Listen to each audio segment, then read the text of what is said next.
you ready? Are you ready? Hey, well, welcome to the DigiFan podcast. We are remote on Riverside today. We thought we'd just pop up and say hi to everybody and have a little bit of a reaction to this epic trade that just went on. Guys, take it away. Peanuts. I got to thinking about this. Really what you have here is what I call, I've used it the last podcast. This is the inner circle right here. Yep. This is where all the knowledge bombs happen. Who needs? I'm just kidding. Miss those other two guys. LT's, he's got something up, and He's working. He's working. JC is it's doing commerce from the best of my knowledge. I mean, we got to talk about this trade. Who isn't checking in on it? It is just so wild. I got to ask you though, Peanut. Where were you when you first heard the news? I was actually right down here, downstairs in the living room.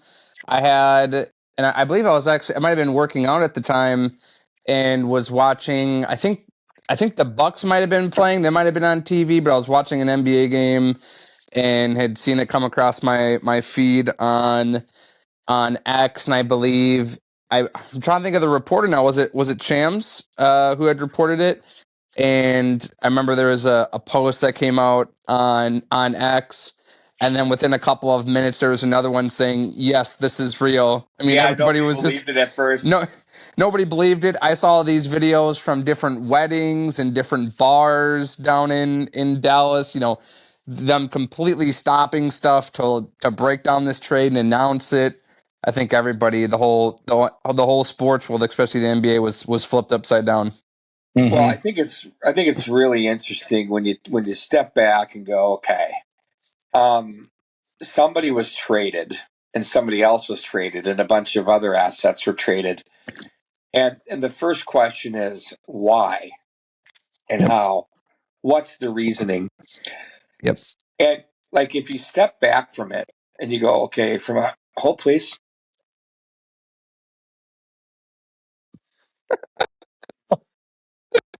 I've been doing that all day too. All day. He's back. You got to unmute too. You're still muted. We'll get it here, folks. We'll get it here. Man, I love it. That's really good stuff. You guys have never not known me on the show coughing, and I'm starting to think I've got emphysema or something. This is ridiculous. But why and how? Why and how? Why? And okay, so you look at Luka and you go, okay, Supermax, $345 million coming up. Yep. Plays about 60 to 65 games a year. People may take shots at the conditioning. Maybe he's about 270 right now. They may be saying we need more, and we're not going to shell that kind of dough out. Totally can understand that. Yep. So take the talent and set it over here. I think in the end, when you look at what they got, though, like Anthony Davis is good. Like he's an all-star, but I guess you have some fit issues there. He wants to be a power forward. People that know basketball say he's maybe not the greatest power forward and a better center. And then they've got Gafford and Lively. So what does that mean to all of it as far as all of that's concerned? But it's great veteran leadership. I'm not so sure that. Did you see that comment he made about LeBron and the 30-point games? Did you see that interview? I don't know if I saw. Davis was sitting there, and they go, "What do you think of that?" Because he's a Chicago guy, and he's like, "I don't know, whatever." And then he sat there for a second. And he goes, "It took him 7 more years." Yeah, I did see that. That's the one I did see. So that was a shot. And I know he's giving him shit, but it's one of those things where you go, "Oh, I wonder if there's a little rub there, a little bit of a little beef," So I often wondered if it was because I don't know if Luke is the easiest guy to get along with. So I was always thinking maybe it was a personality issue with the Mavs and him. I don't know. What do you think of that, Peanut? Yeah, it's interesting. You had brought up both aspects, the why and the how. And there's a reality that with the Supermax, I believe there were a couple of different reports saying that deal could have been somewhere around 350 million, approximately, give or take. Right. Maybe maybe there's a little bit of give, a little bit of leeway in that. But you think about what it would have taken to do that deal, for all the strings that would have needed to be pulled, the capital, to allocate towards, again, a player that's still in his prime. He's only 25, which is crazy to think. Yes, there's been some conditioning concerns. You would think if, okay, he's been in the league for so long that he would have had some of those things figured out. He has the resources, he has the tools. We've seen, obviously, an individual like Vince Carter even have a long, playing career. We've seen someone like LeBron James have a pretty long playing career as well. Keep the body very healthy. LeBron drops like 1.5 million from what I saw on a report on some at least, which is like workout, protein, diet. Who's to say that he won't provide that for Luka moving forward and really extend his career? I mean, this guy's an MVP player without being in trim proper shape. That's pretty impressive. Yeah, and that's the biggest thing too. I mean, we think about even what's happened in the NFL too. We've seen someone like Derrick Henry who's really taken his health pretty seriously too.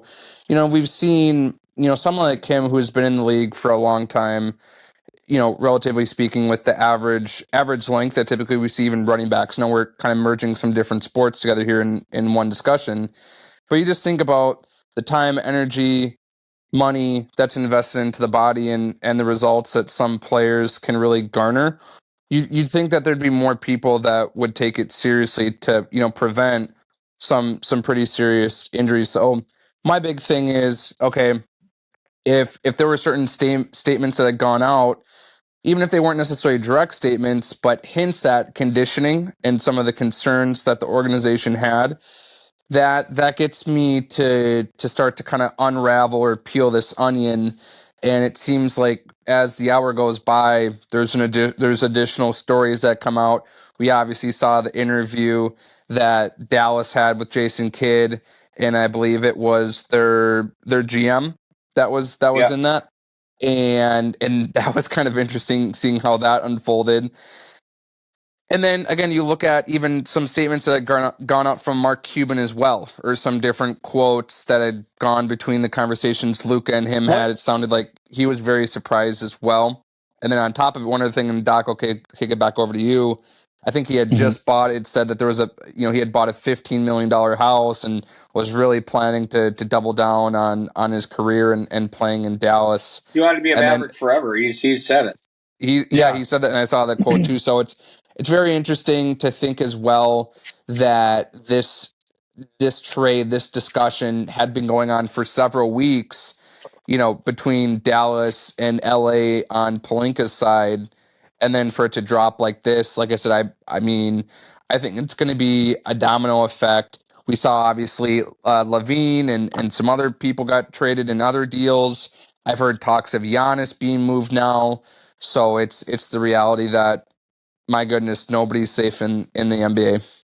Well, Max Christie is a guard, and that's going to be helpful there to at least take another little. They filled the spot with a spot. Go ahead. Sorry, Doc. Oh, I was just curious because he's one of the top players in the NBA. Why would you just work with one team? Wouldn't you? If you're going to trade him, wouldn't you throw it up to the league and maybe get the most value for him? It just seems like. Well, maybe they wanted Anthony Davis specifically. Maybe so. Yeah, I think maybe that's a targeted move for sure. That's what my takeaway was. Yeah.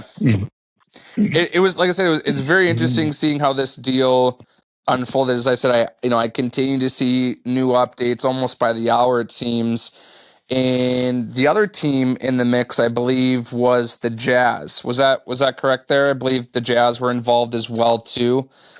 And seeing some of the reports there, it wasn't made known. Go ahead.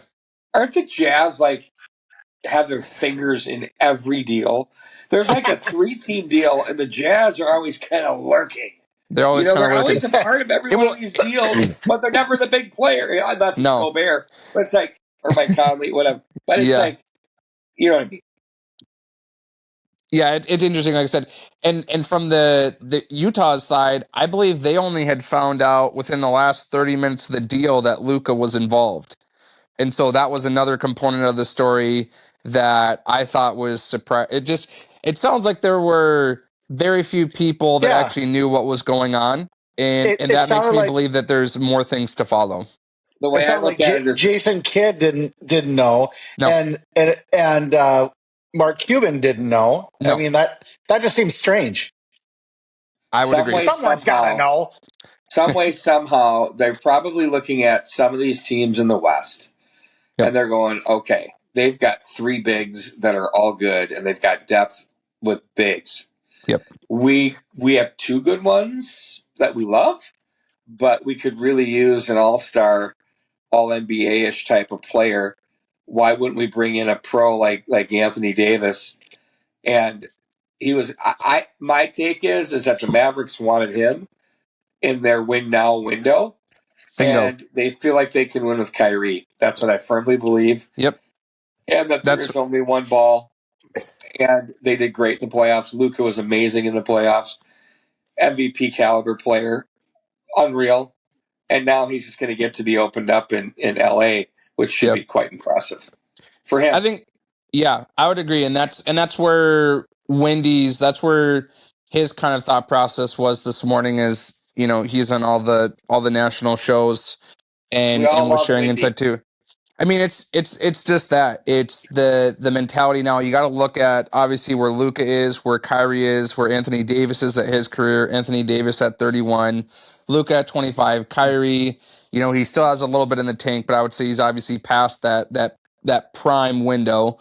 And so it's the reality that, hey, they wanted to make a move for it. Now they believe in the power of defense, and Anthony Davis brings that with the rebounds, guarding the glass, and obviously his ability to block. I mean, is second to none. I mean, it's top in the league. So you look at that, and then for LA too, LeBron has, maybe he stretches it a couple more years. I know there were maybe some talks about him leaving because then there were reports of him saying that he's now staying in LA.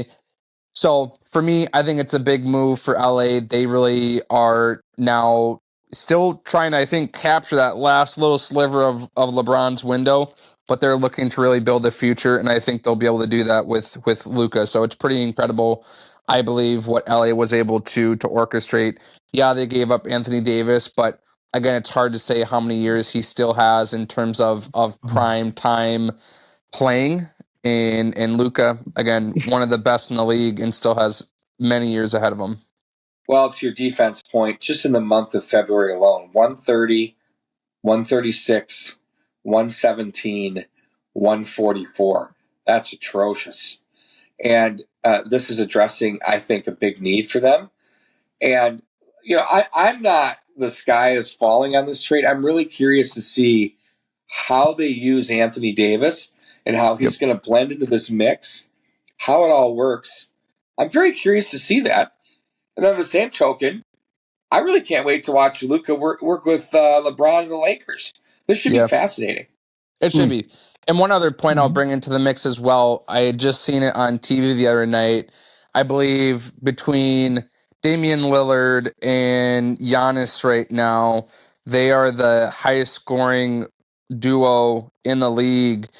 And seeing that dynamic as well, not comparing it apples to apples necessarily, but you have the playmaking ability that Dame has, and then someone like Kyrie, what he has, and having two bigs. Yes, there could be, there's some different abilities and skill sets that Giannis has relative to Anthony Davis. But again, looking at maybe what could be possible, maybe it's a 2.0 version, maybe it's something similar, maybe it's something completely different. But seeing how they've been able to gel, maybe some people are hoping and thinking that there's a new type of dynamic and relationship that can happen from a high elite score. I mean, really on both players for both teams. They're both scorers when they really want to be. So another comparison and Max thought about Christie is this. averaging. Oops, sorry. Go ahead. Max Christie's averaging 25 minutes a game in LA. He comes to Dallas. Do we see a more increased role for him? again, it's one of those things where you really have to look at how some of their depth players are going to fit in. And I think it really I mean, just depends 25 on. is a lot, so don't get me It wrong. is. I'm just saying, Yeah, are yeah. they going to give him 5, 10 more? I mean, that's full-time work, really. Yeah. I mean, it's like I said, it's hard to say with where, with the shakeup. I mean, I guess it really just depends on how many minutes they expect from Anthony Davis as well. I mean, I think that's part of it too when you factor in and some of these backup players for for each of the five, where that falls into place. So Do I you think it's yet to be feel determined. do you feel like the Armageddon callers saying I'm giving the Mavericks an F for this trade? I think that's a slap in the face to Anthony That Davis, is don't you? that Holy is. shit! He, I think Seriously? I don't I think think it's he that bad. Yeah, I don't think it's that bad. I think he reasonably has maybe at least 3 to 5 elite years left in his. I would probably lean more towards 5, if I'm being honest. He's 31. I think you can still get another 5 years at least out of him. Maybe less. Maybe that's a hot take. Maybe some people I would take completely 5 disagree. years But all day long. yeah, if you got If you 5 can get years, I 5 don't know years how long out of him, Kyrie. I don't know how long Kyrie has left though. That's the well, question. if you look at him today, look, he plays like he's 21, 22 years old. So we're That's good. also valid. So that's where it's like the win now, and that's one of the biggest things that I think. So for me, it's less of their ambition to go and get Anthony Davis, but rather, man, something's seriously wrong, and something was going on within that organization. If they felt the way that they did about Luka, 25 in his prime, to just send him off. I don't care. I mean, we I could mean, that would portray be it, we could like paint it a bunch of taking different ways, but that's my thought. Ant here in Minnesota and saying, when he's 25, you know what, I'm going to secretly move you for a really good player over here. We're not going to really, it's done. So something unraveled, or they just really looked at their numbers and said, you know what, we can't afford this, and Yep. we're not going to create a big problem in it. We just got to get out from underneath this contract potential, and let's get out of here. That's what I think of it. And also strike while you can. Maybe not the best example here, but we think even with baseball or hockey or other professional sports too. I think too often people will try to stretch things out farther than it needs to be, and I think a lot of times that can not only tarnish people's career to a certain extent, but you also lose out on some of the trade value. It's a business at the end of the day, and it's easy to have that sentimental feeling that I believe even a lot of Timberwolves fans had for Cat and when he departed, and he's been having an incredible year with the Knicks. Right. So it's tough to have that balance, but I think that's a big part of it as well. He's still in his prime. You're going to garner as much value as you can now than ever before. People know what you're going to get with him. He's had some playoff experience. He's had some important games. Again, the big thing for me is, man, there must have been seriously something wrong as well with their concern for his health or his conditioning and not maybe being in the shape. Again, alongside, a potential $350 million contract. That's nothing to just, let breeze on by. That's a big commitment. That's a big deal. I think that was a big element, again, mixed in with the potential health concerns that they saw with Luka and him maybe not caring enough for his health and his body. I always felt like Anthony Davis was a game changer when he's out there, and you're always aware he's there. And when he was out with the Lakers, it would always seem like your runs would kind of slow down. And I don't know if I'm in the West. This Mavericks team is really good. Their just defense has been atrocious. Yep. So if he can shore that up, I think they got a shot. So basically, we're all surprised, we're all freaked out, but I'm not ready to claim winner loser on this trade because we need to see how it all unfolds. I agree. Really? Okay. And I know ahead, that Doc. his Luca's dad was quite upset about the trade. Yeah. I mean, here I'll read. With this trade, the hypocrisy from the Mavs organization hurts me personally. I think Luka absolutely did not deserve this. I know he sacrificed a lot. I know Luka really respected Dallas. He respected the whole city. He helped children, yada, yada, yada. But so that's, I don't think his dad would say that if Luka didn't feel that way too. So I think he feels a bit betrayed. There's something more to it between the general manager Yes. and the And management, Luka. ownership, whatever. There's something weird that will probably unplay itself later. You just don't trade guys like that. Yeah. I agree. And it'll also be interesting to see now what happens with both. I know it'll be interesting to see what happens with the Spurs, for one, and two with Sacramento as well, seeing some of their starting lineups, again, amongst a very competitive West, seeing what happens with Denver, seeing what happens with Minnesota, again, Lakers as well. I'll be really curious to see just how this pans out, how it evolves, and really where we're stepping into, come the last home stretch of this NBA season. So a lot of very competitive teams, a lot of stacked teams. We'll see how the West shakes out, but I really think it's anyone's league at this point. Let's just summarize it this way. Yep. The other thing too, real quick, and I don't know if we can still hear Wags. He might be muted. I think he muted himself again. No, I'm not muted. He might have muted himself. All good. The other thing, real quick, and then I wasn't. Go ahead. Am I muted now? No, you're good. You're good. You're good. You're good. You're good. So weird. It's not muted. Now I'm going to mute. You're getting it all here live. I love it. So who cares? Go for it. No, but I mean, it's one of those things where you go, okay. To summarize this thing, it's like saying he was projecting to be league MVP this year, major candidate. He gets hurt. Typical, going to miss his 20 games. And let's say he doesn't get hurt. That would be like taking a guy like Patrick Mahomes and saying midstream, not telling anybody, you're just going to, maybe he's a little bit nicked. You're just going to move him. You're gone. We're moving you. And, thanks. I would say it's unprecedented. I can't think of a time when something this big has happened. So that leaves a lot of people talking about, like, what's going on in the general manager's office? What's the thought process? What's the culture you're talking about?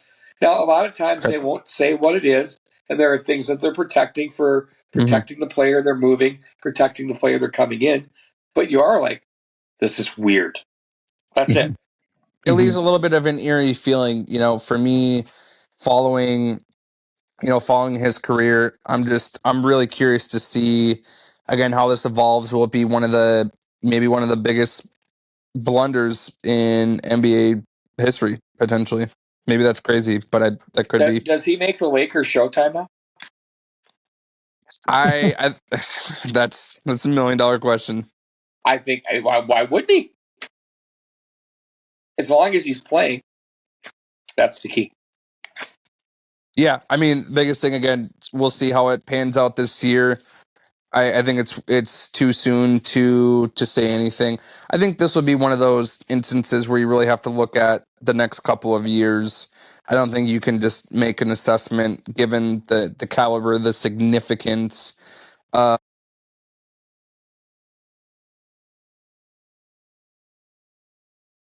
Hello? All right. There we go. Caller, I think we're good here. I think we beat this one into the ground, don't you? I think we got it good. My final point here, I would just say, is let's give it a couple of years. Let's see what's happened. But I'm really curious to see if LA can get another chip here for, not only for LeBron but for Luka as well. Well, you and I are completely on the same page. Let's see this thing play out. I think it's fascinating. It's great theater. I would agree. Mm-hmm. I would agree. Awesome. All right, boys. Thanks for jumping on, fellas. And from the Meta Sports League Studios remote, this is the DigiFan podcast. See you, boys.